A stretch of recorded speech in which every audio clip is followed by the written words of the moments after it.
En tiedä tuleeko yllätyksenä, mutta toinen lähetys on helpompi tehdä kuin ensimmäinen. Varsinkin tämä edellinen ensimmäinen oli aika jännitteinen, siitä on riittänyt meteliä ja yhä riittää. Tänään puhutaan intohimosta. Intohimo on kuulkaa semmoinen juttu, että jos sitä ei valjasta johonkin järkevään ja haastavaan, niin siitä intohimosta tulee kärsimystä ja lopulta kirous. Ensimmäinen vieras Irina Björklund näyttää, mitä oikeasti tapahtuu, kun sen intohimon onnistuu valjastamaan. Eikä se olekaan kärsimystä ja kirousta, vaan jotain ihan muuta. Irina on ruumiillistuma siitä, että rakkaus ei ole periaate, se on teon sana. Se on verbi. Sitten meillä on Melissa, joka joskus innostui nimeämään itsensä nymfomaaniksi.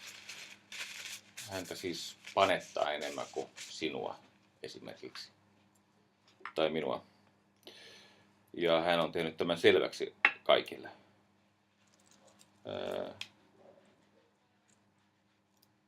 Mä voin nyt jo sanoa, en ole koskaan tavannut, mutta on puhunut puhelimessa. Mä tykkään siitä Mimmistä.